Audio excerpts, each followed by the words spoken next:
Welcome everybody to this fireside chat with myself, Robert Bryan, and Dave Gardner from One Savings Bank. What we're going to be covering and why it's important for you guys that have joined this fireside chat. So we're going to be focusing on ServiceNow ITOM and how it has helped the One Savings Bank group achieve their audit requirements and how it's helping them make faster and smarter decisions. I'm Robert Bryan. I'm the ITOM practice lead and principal technical consultant at Crossviews. I've worked in ServiceNow for several years, implementing in small, medium, and large enterprises in a variety of different areas, from CSM, ITSM, ITBM, SecOps, and now focusing on ITOM. Dave, do you want to introduce yourself? Yeah, no problem. So I'm Dave Gardner, and I'm the CMDB Environment Manager at One Savings Bank. I've been with the bank now several years as well, looking after the CMDB within the ServiceNow platform and the environments from our dev environments through to live and kind of the technical and the resourcing behind that. Thanks, Dave. And so what did we do at One Savings Bank? Well, we implemented ServiceNow Discovery and ServiceNow Event Management. Obviously, CMDB is pivotal and central to that, along with an advisory engagement as well. And really, it's been a great success story for both One Savings Bank Group and for Crossviews. And we wanted to share that story with you guys to offer that opportunity to learn from our experience. And I think it'd be a good chat today. So let's start then with looking at the why and why did you engage with Crossviews, Dave? Specifically looking at the IT and business challenges and what initially spurred you the need to implement ServiceNow ITOM. Yeah, no problem at all. So obviously within the banking sector, we're required to be regulated and we have to be audited as part of that. One of the requirements for sure we had an accurate and up-to-date CMDB. So that was kind of one of the big drivers we had. And we knew that the platform we're using for ITSM was not fulfilling the needs we wanted. So it was time to look at a more substantial product that could fulfill more areas of the business. The challenge we had, predominantly what we've seen in a lot of companies in the past, it's old school IT departments, everything's siloed, everything's held in spreadsheets, a lot of things are manual processed. So you find that across IT stacks, kind of everything's segregated, no one knows what's really going on. So it was trying to bring everything together, have a single pane of glass and try and make the information accessible to all. Yeah, and with that audit requirement, I mean, we discussed the other day, didn't we, about the time savings, and I think it's gone from weeks to down to minutes for those audit regulations. Is that right? Absolutely, yeah. I mean, we had it recently within the last couple of days where we're trying to get some information for specifically all of our servers within the CMDB. And someone did a quick calculation. They worked out that it's going to take approximately 9 to 10 days to gather that information, whereas we've got that down to within hours of Discovery actually collating the information and then minutes of populating the reports. So having that information quickly means less resources used across the business and quicker response times all around. Yeah, and I think that's a huge efficiency. I mean, the time that you can then save on other activities like enhancing existing services, introducing new services as well is a great opportunity there. Absolutely, and not stretching the resources you have within the business as well. Yeah, definitely. And going back to that legacy IT, I often see it's quite a common challenge in a lot of enterprises where people are still using spreadsheets and the data is very much siloed along with the processes. And that's difficult to break down, isn't it? Because it's not just the technology that you're trying to, change, but it's also the people and the processes around that. Absolutely, yeah. Trying to get the buy-in for it was kind of key to this process for us.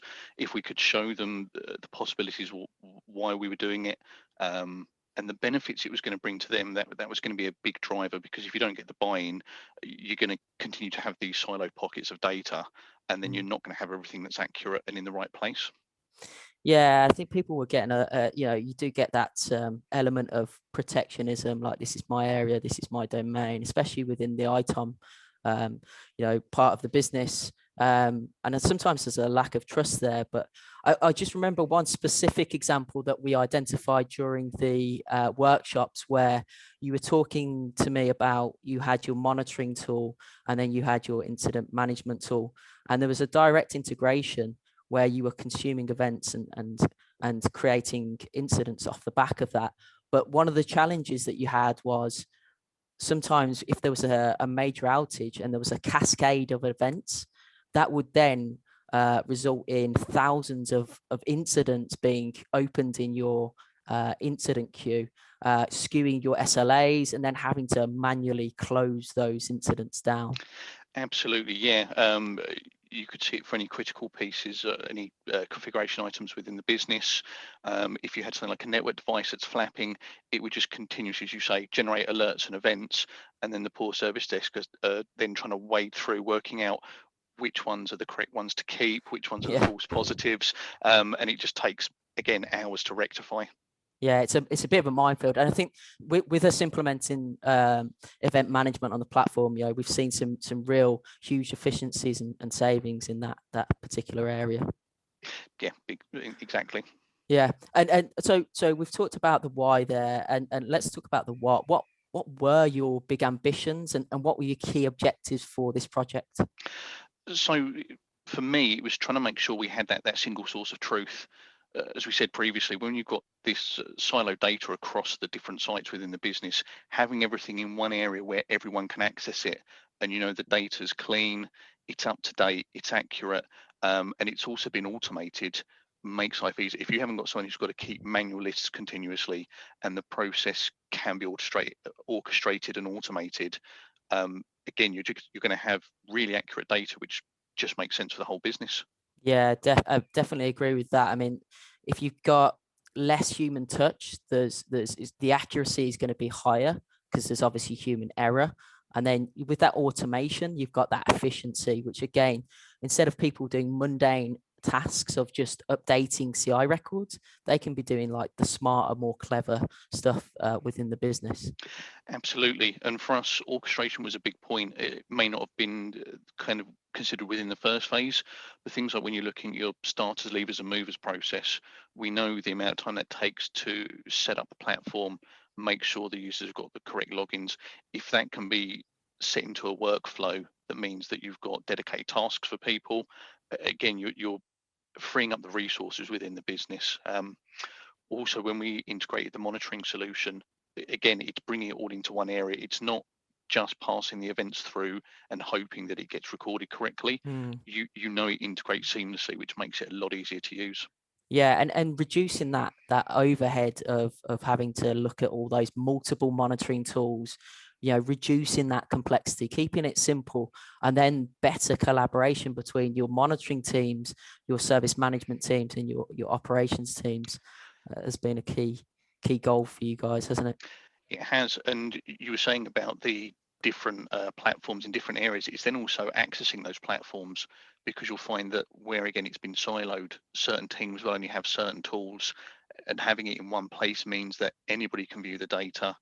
And Mm. again, it's that openness, and it's a different perspective. If you've got someone who, for instance, may work in your network team, who can look at something in your virtualized estate, they may see something that someone else has missed. So having that Yeah. option makes a lot of sense to us.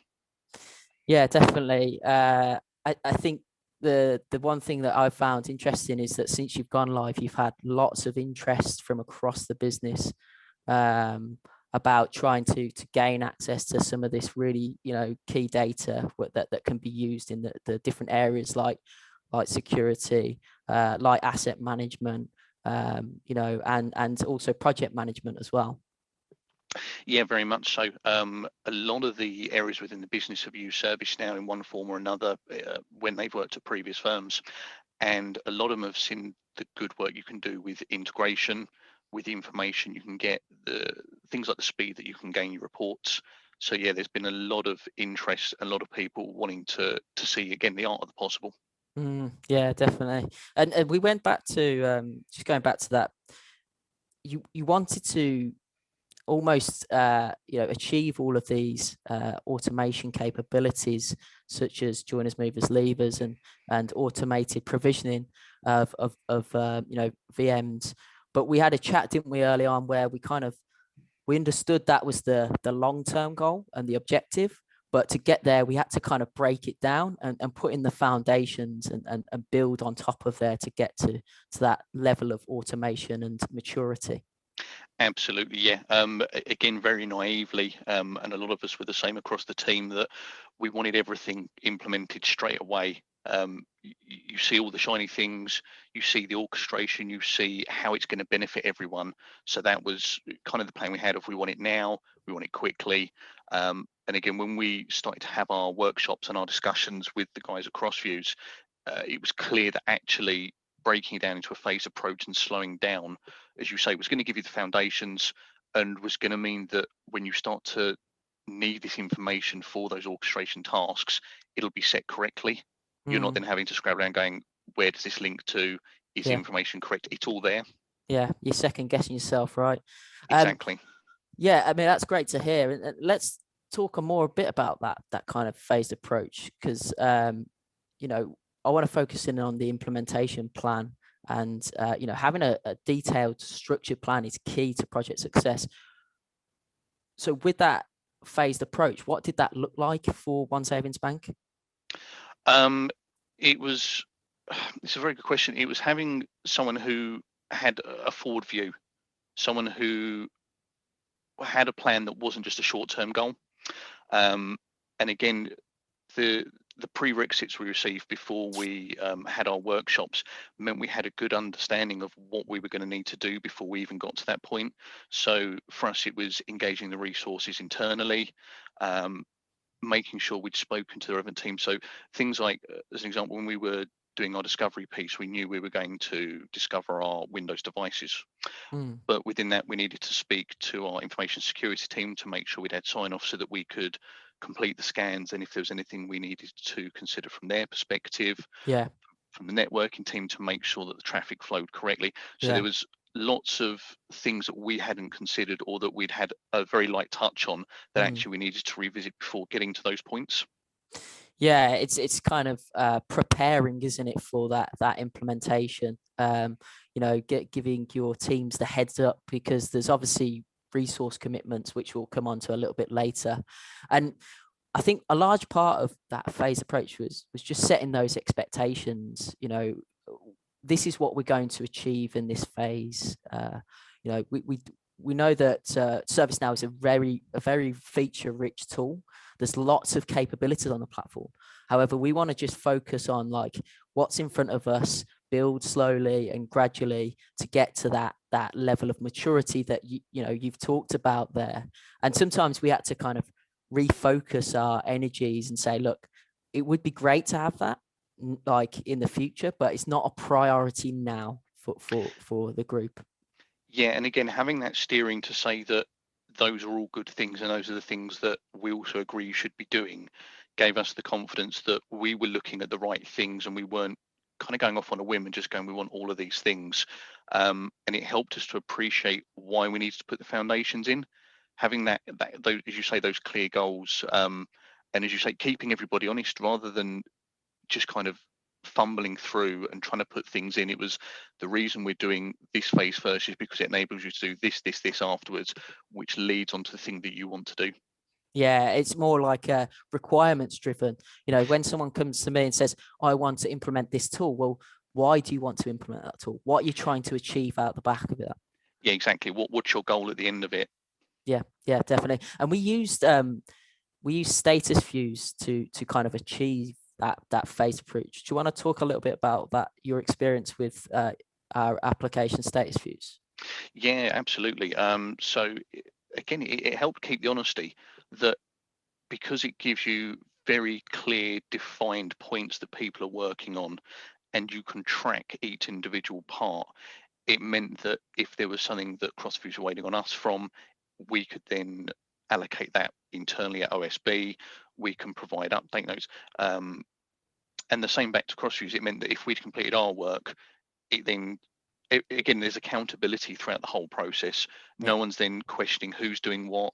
Has this been dealt with? You can clearly see it. And it also meant that because the project managers internally had access to it, they could also track it from their project perspective. Are there roadblocks? Is there something that we'd put in as a comment to say that a resource wasn't available internally? Yeah, again, it's that clear, concise information. Yeah, it comes back to that project governance. We did a lot of, it wasn't just stories that we stored in status views. We looked at risks, we looked at issues and decisions, and we reviewed those on a regular basis using the visual task board to see, what was in flight, what was being blocked. I think that was a good way to approach the project and made sure that we were on track to delivering what we needed to deliver. Absolutely. And I suppose it's a good time to mention that the engagement managers, Pritesh and Richard, did a fantastic job with helping us out and keeping us honest in that engagement management area. Very much so. They reined us back in very quickly when they needed to. Definitely. And just I want to touch on the management buy-in, because I think one of the important success factors to not just, I suppose, ServiceNow ITOM, but any implementation on the platform is having that management buy-in. And with the experience that Paul Norton, the CTO at OSB group, brought with his past role was fantastic, because he really bought into the vision and it really helped shape the engagement as well. Yeah, it did. You're right. When he was able to draw on his previous experiences, and again, he knew what the platform was capable of. He'd seen the pitfalls of previous implementation with other partners in the past, so he knew from us he had the buy-in already. So there was no hard sell we needed to do there. And it was nice that he helped us to get engagement from his peers across the business. And user adoption was a big thing we focused on as well, and engaging at every level within the business. And it was more showing them what impact and improvements it's going to give them to their daily role. Again, the fact, going back to what we said previously with the orchestration, the speed at which you can deliver the reports, and hopefully to make life easier for them on a day-to-day basis. Yeah, communication is key. Communicate the success, communicate to the business about what you're doing, what you're working on, and why you're doing it is huge.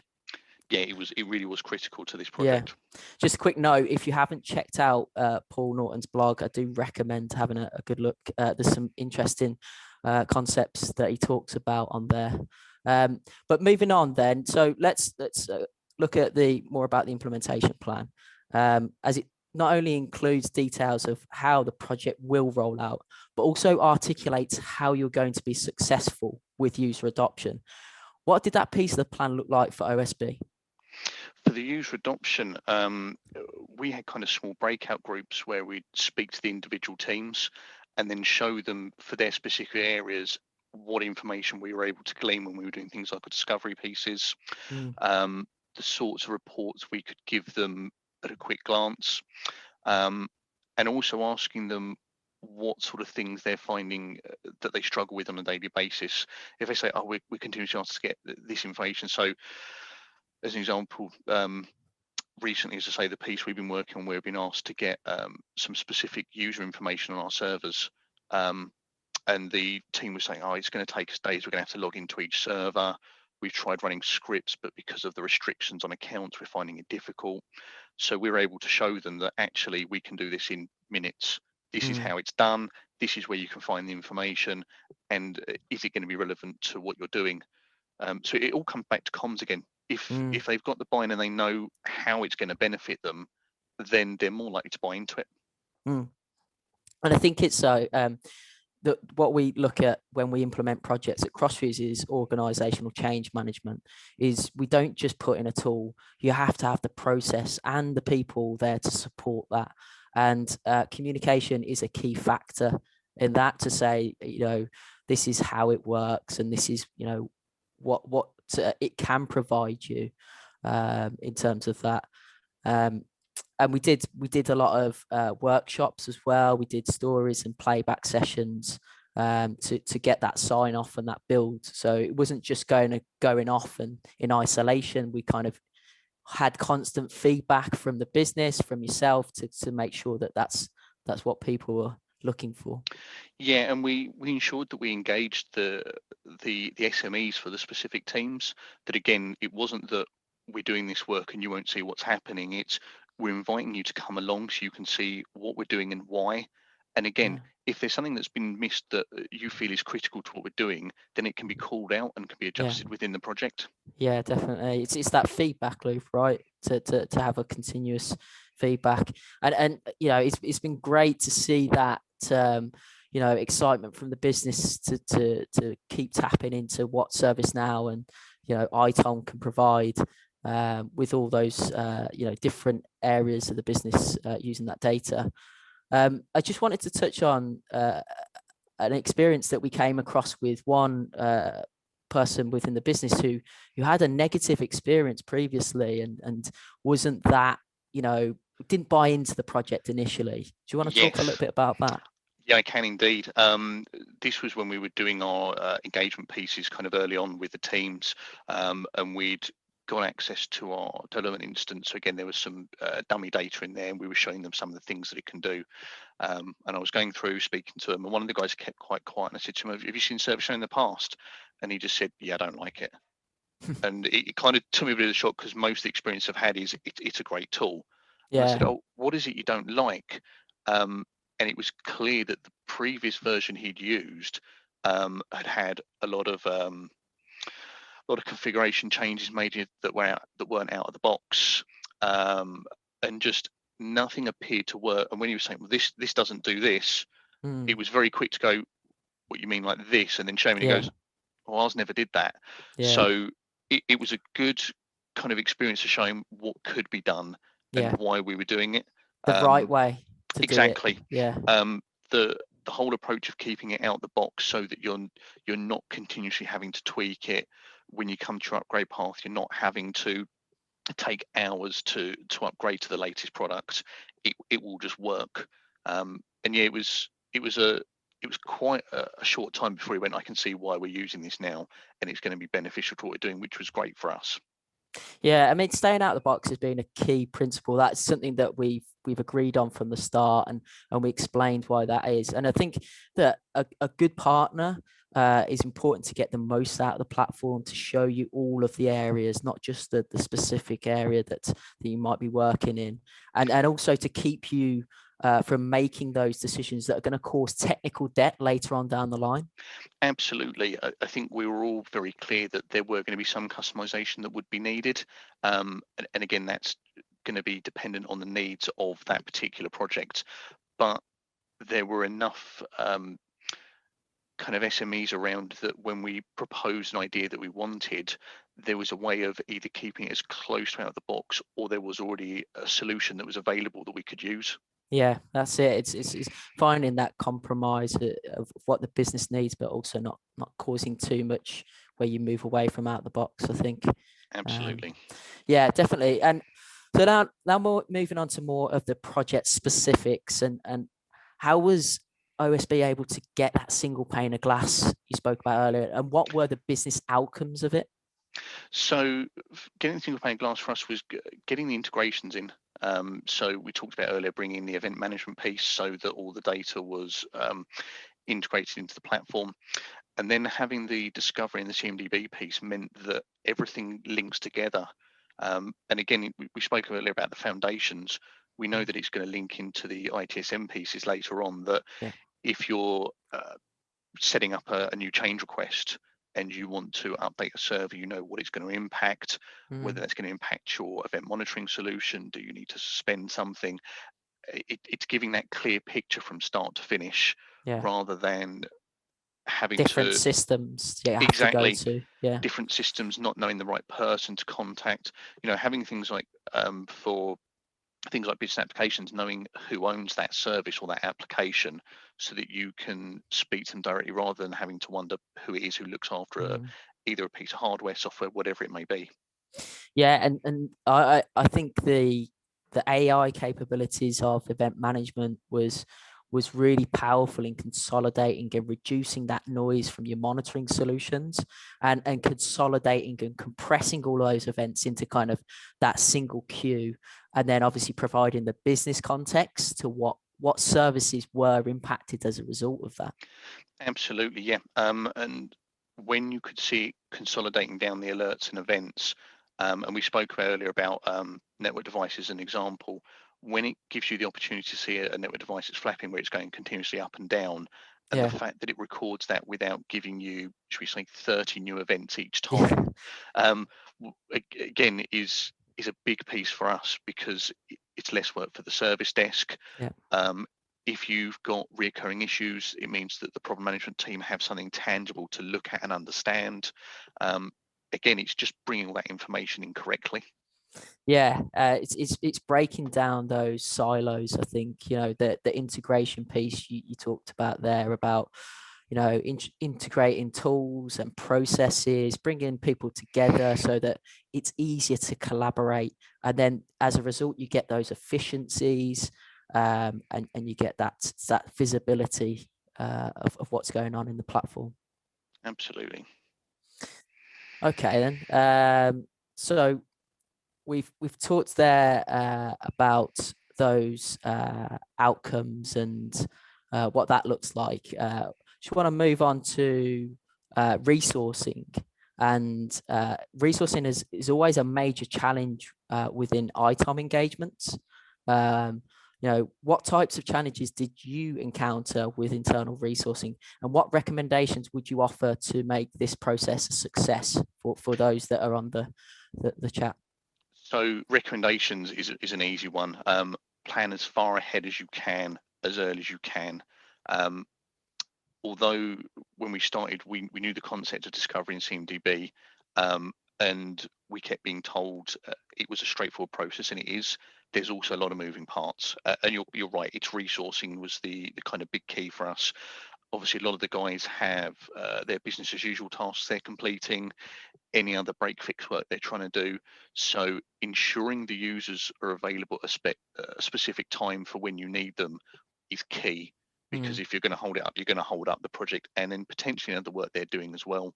Um, yeah, so as we said earlier, as an example, when we were scanning the Windows servers, we knew the permissions we needed for the service accounts, yeah, um, but we needed machines to test it on.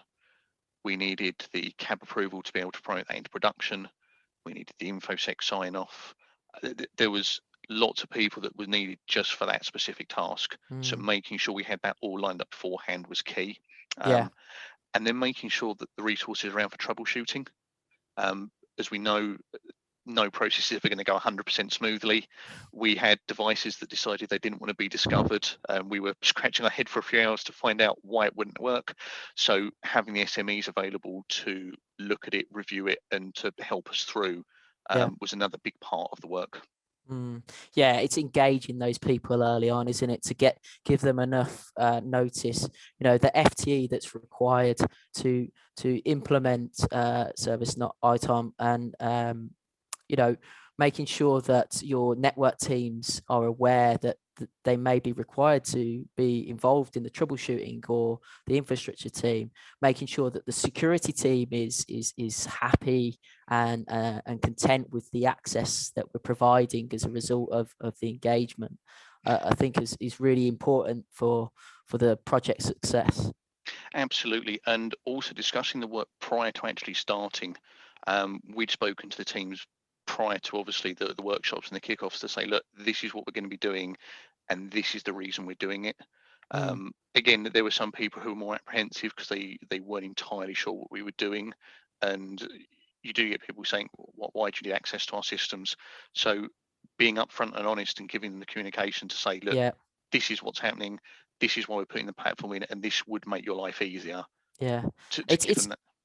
it's natural, isn't it, Dave? Like you get, like, if someone comes into your world, people get protective. They're Yeah, like, well, what are you doing? Why are you nosing about? Why are you asking this stuff? We've already got stuff that does something similar. And you know, I think it's a normal human behavior. But if you can communicate earlier enough in the process to let people know that this is going to happen, it leads to less friction down the line.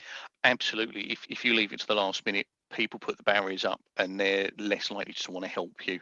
Yeah. Whereas if you've given them that prior warning, and as you say, doing it as early as you can, say, look, this is the reason we're doing it, and this is what we think it can bring to the table, you're more likely to get the buy-in. Yeah. I suppose we also had to understand the other parallel projects we had going on. Yeah. So we obviously had quite a few going on within the business, and some of the guys were key to this project. So making sure they were available at the times that both of us needed for both projects was a bit of a juggling act, and we managed thankfully to do it. But again, it's having that forward-looking view to know Yeah. what's coming so that you can plan effectively. Yeah, and I think like all throughout this, we also had COVID come along and completely put the stoppers on the project, and that was a challenge in itself, wasn't it? Yeah, very much so. It meant we had to slow down. Obviously, it changed everything across the globe, as we know. So we had to adapt quickly, as everybody did. Some of the projects got put on hold. Some of them slowed down while we were making sure the business continued to run. There were changes we had to make internally. Some of them were obviously very quick turnarounds that needed additional resources. So again, the fact that between us and Crossviews, we were able to have the open communications, and everyone, because everyone was in the same boat, it probably made it a bit easier. But the fact that when we said, look, we've got to stop because we've got this to fix, there was no pressure.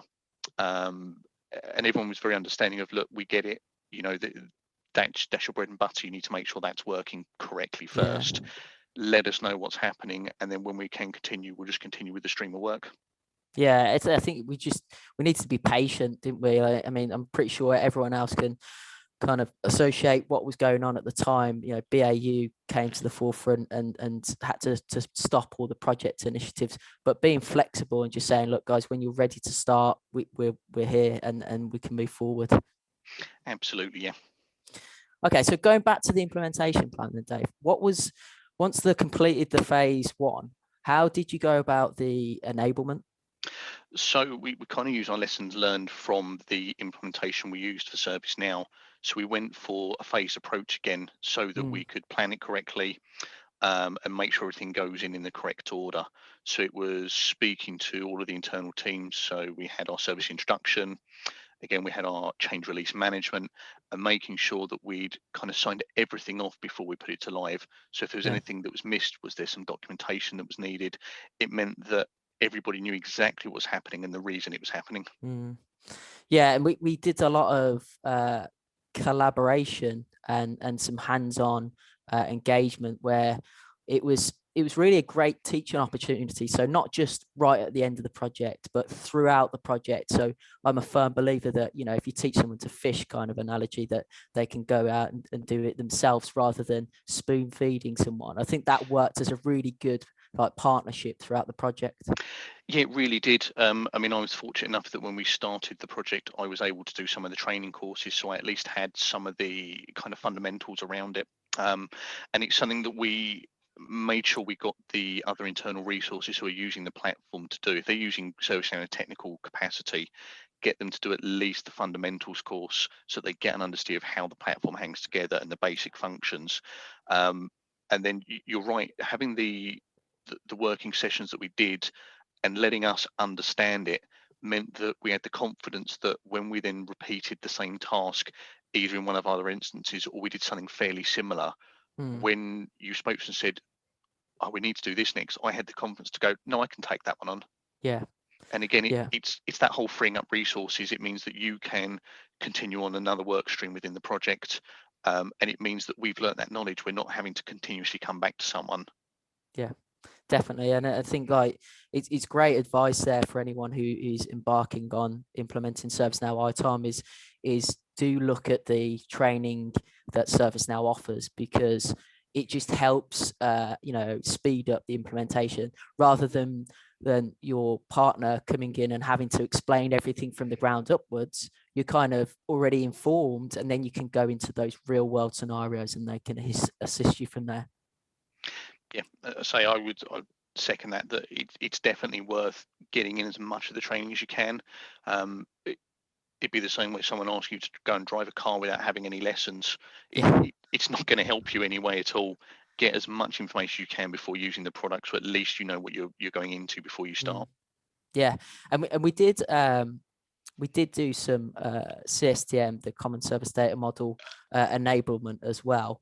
Before we do go into that, I just wanted to, we've got a poll that we'd like to put out to the audience. If Bridget could just pull that up for us. Okay, awesome. So just want to know from the people on the call, so how familiar are you with the benefits of the Common Service Data Model? Is it very familiar, somewhat familiar, not familiar at all? I think we'll just give it a little bit of time for this one to allow people to complete the poll. I think this will be interesting to see what people's reactions are to this, as it's very much a topic of the moment with a lot of our implementations that we're doing. Yeah, and I know for me, specifically when we started, I'd never heard of it at all before. Yeah. And I know that from other discussions I've had with other people, that they're very much the same, that unless they really have seen it before, they're not really aware of it. Yeah, I mean, that's just it. Looking at the poll results, it's really interesting actually.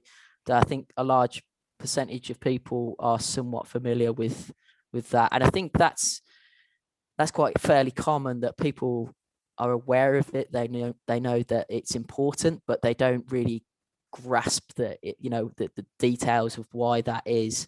And we did a lot of sessions, didn't we, Dave, where we went through what that looked like from why do you need to do it, where's it come from, and all that sort of stuff. Do you want to give people for those in the audience who may be unfamiliar, can you share what the Common Service Data Model is for you and why it's beneficial? Yeah, I mean, probably the simplest answer is it's a framework. Yeah. It's kind of your guidance and best practices for building out your CMDB, and giving you logical areas to define different aspects of the business. So whether that's your services, your data, your application, whatever it is, it's how they're kind of put into their different sections within the CSDM, and then how they'll link back together. Yeah. The way I look at it is IT can often be seen as a black box in terms of cost, consumption, availability. Within your own business, you might be questioning, how do we get these statistics? And due to kind of siloed processes and siloed data, it's difficult to kind of get that all together. And what the Common Service Data Model does was puts the data in the right place at the right time. For those that haven't seen the Service Owner Workspace, I do highly recommend people go and check that out. You can see some of that data, and that's the kind of utopia that you can achieve, is that visibility of services all in one place. It can help gain that visibility across the business to make informed decisions, because that's what it's all down to, really, is that having the right data at the right time to make the right decision. And also maximizing the out of the box capabilities. All of the applications in ServiceNow are aligning to the Common Service Data Model. So if you kind of go away from that, there's you could not get the most out of the platform, which would be a shame, because it's got lots to offer there. But yeah, I mean, looking at how OSB incorporated the Common Service Data Model, what sort of things did we do with the project, Dave? It was very similar to what we did with the previous workshop. So it's a lot of hands-on work and a lot of training sessions end to end. I know that myself as well, it took me 2 or 3 attempts to kind of understand how the CSDM completely links together. Again, being used to kind of the old school way of having everything siloed and not seeing how everything could link together and having specific areas for your data. Took me a little while to get my head around it, but doing the training sessions and again, implementing it in a phased way worked really well for us. Yeah, definitely think breaking it down into more manageable pieces, because I do find that doing regular sessions with people, first session it's like, whoa, there's a lot here, and then after you do a few sessions, it starts to click with people, and people can start to see the value. With the crawl, walk, run, fly approach, it's kind of instead of you trying to take on all of it at once, it's like, let's start off with the crawl phase. I want you to go and get me all of the business applications, and then we'll load them in, and then we'll start to gradually build up that data model. We've started to use the Data Foundations plugin, which again, for those that are using the platform, it's a free plugin. Highly recommend to go and activate it on the platform, because it gives you great insight to where you are with your common service data model progress, and also your CMDB health as well. But ultimately, like, looking at it holistically, identifying the value of the common service data model and how it can be leveraged within the business. So we've touched upon previously, like looking at application portfolio management and the purpose of business applications, and then looking at service mapping and application services, haven't we? We have indeed. And again, it's something that we're being asked for more and more around the business, that people are saying, have we got a list of those? Prime example, the guys who look after the operational resilience within the business ask continuously, have we got those lists? What data can we leverage from it? And basically all the questions around it. So it's been invaluable already. Yeah, I admit it's a nice segue actually, Dave, in terms of operational resilience, because we've got another poll that we'd like to ask the audience about how they define operational resilience, which Bridget has kindly popped up for us there. So yeah, guys, if you could complete the poll, that'd be great. How do you define operational resilience? Is it governance? Is it organizational focus, integration, measurement, preparedness, or all of the above? And I think we'll just give it a few seconds to allow people to review and fill that out. But yeah, I mean, I think that's something that we established early on, Dave, wasn't it? About you guys had talked about achieving that operational resilience, and to achieve that, we said that the common service data model is key to that.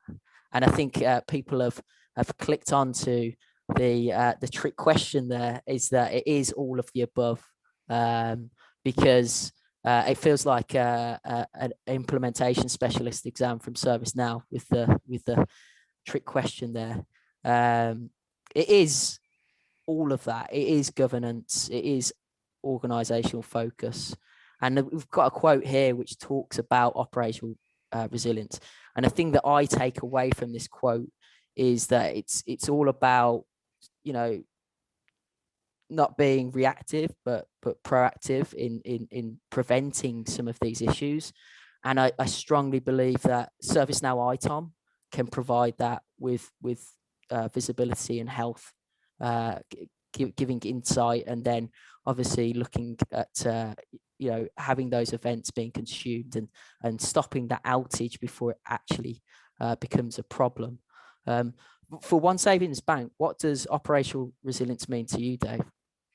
So for me, again, it comes back to that single pane of glass, having all the information in one area. That means that it can be easily read.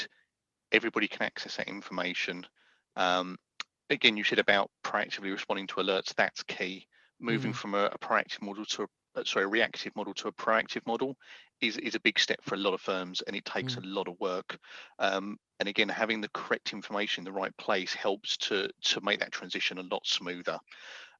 It's meant faster collaborations, because again, with the way the world has changed and the way that everyone's needs to work, obviously there's a lot of people now who are remotely. So having that ability to get that information quickly is key. So yeah, it's kind of those three things for us currently. Yeah, I think ownership as well. We talked about it the other day, didn't we? About with the way the CSDM has application services and business applications, and you can identify those owners so that you know who's responsible for that application from both an IT and a business perspective. Absolutely, yeah. As you say, that accountability is kind of key.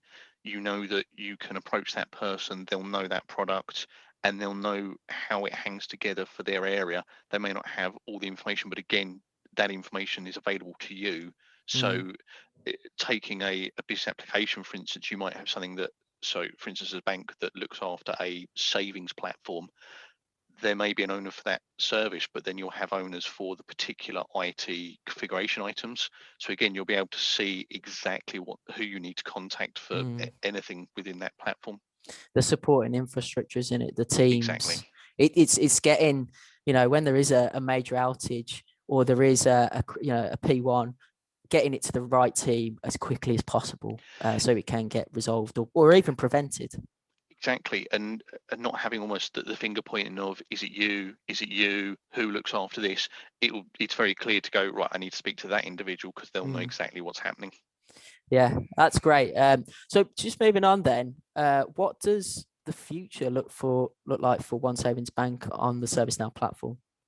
So it's kind of been an ever evolving roadmap for us, and that was key when we started speaking to Crossviews, that they appreciated that we were, again, the business objectives change regularly, as a lot of businesses do. So as part of that, we need to be able to be flexible and move with that.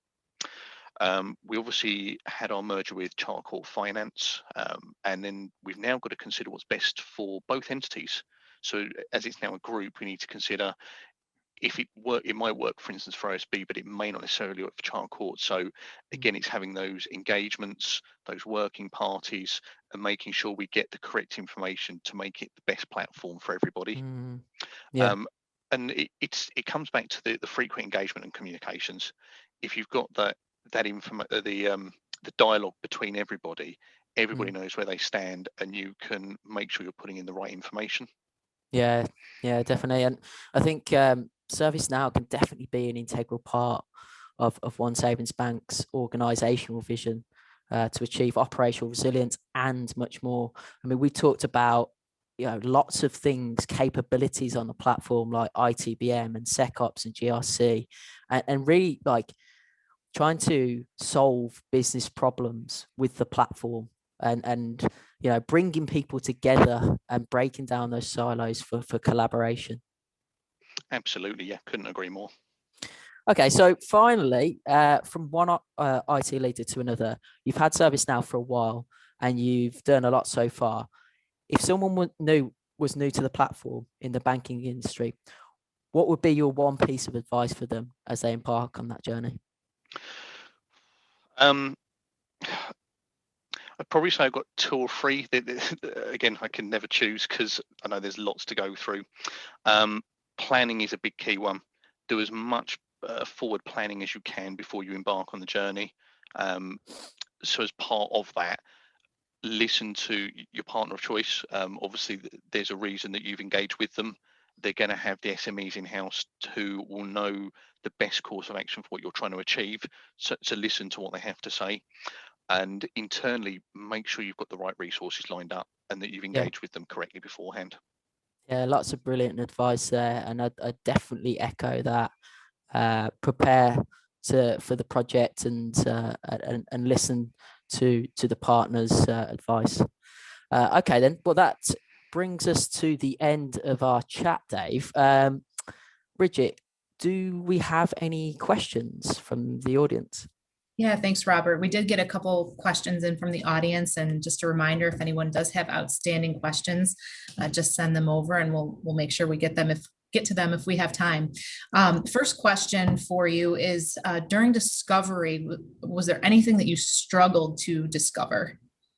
Yeah, well, I'll throw this one over to Dave because I know that he was well deep into this, into the challenges that we faced. Yeah, I think the one that probably springs to mind more than anything was some of the mainframe technology we got.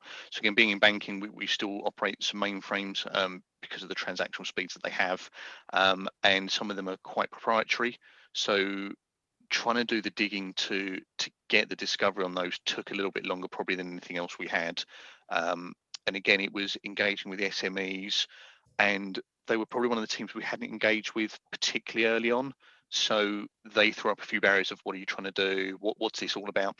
Once we got past that, we managed to get there, I'd say reasonably quickly. But yeah, I'd probably say that was the one that probably gave us the most trouble. I'd say, would you say the same, Rob? Yeah, I think as well we had just classifying the thin clients as well. So yes, out the box, when Discovery discovers thin clients, it puts it in the server class, and we had to just update the classifier to put that into the computer class, and that then again helps with licensing as well for One Savings Bank Group. yeah, very, very true. Yeah. Bridget, is there any other questions? Yeah, I've got a couple more for you actually. So the next one is, what would you change about the implementation? That's a very good question. I'd probably say the resourcing for us. Again, it's challenging most places that having the right resources for a project is always going to be a stretch. We know that businesses like to run lots of parallel projects at the same time, and people's time is. I think we've got an echo. Yes. So yeah, people's time can be taken up extremely quickly. But making sure you've got those people around to keep the process flowing, it was kind of the only thing I'd really change at the moment I can think of. Yeah, that's great, Dave. Thanks. And I think momentum, I think you touched on it there, is sometimes in these projects is you grind to a halt because there's a resource constraint, and then you lose momentum, and then you slide the project from 1 week, and then it soon mounts up to 2 or 3 weeks. So you've got to keep on that momentum and have that project governance all the way through. Yeah, couldn't agree more. If we at the points where we did slow down, it did mean that normally people go, well, if you're free, can you look at something else for me? And as you say, it then just takes a while to get that momentum back up to keep going. Yeah. Any other questions, Bridget? Yeah, the next question is, why did you decide to take a phased approach? Purely on the recommendations from Rob and the guys at Crossviews. I say we were. I'm trying to think the best way to say it. Very much almost the magpie effect, that we saw all the shiny things and we went, we want everything now. When can we do it? And we needed someone to be able to come in and say, right, let's slow it down. These are the reasons that you take a phased approach. This is and this is the benefits you'll get out of it. Yes, it will be slower initially, and you won't get all of the shiny features that you want, but it does mean when you get to that point, it's going to be so much easier to put it in. Yeah. And that's just, I think that's our experience. Certainly mine is that, just it's not necessarily for us as partners, but we know that when a customer goes through this type of engagement, it's a real challenge to get the resources.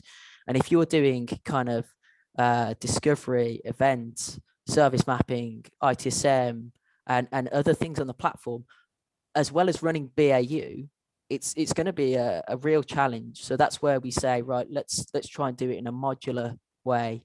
And that's where we've seen success with lots of other clients as well, is that it's a path and an ongoing kind of activity. Okay, and I think that kind of brings us to the top of the Fireside chat. So thanks very much, Dave. I appreciate your time.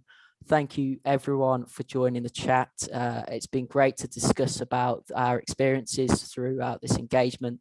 If you do want to learn more, then please reach out to Crossviews. And also, I'll be releasing some ITOM blogs in the near future, so keep an eye out for that.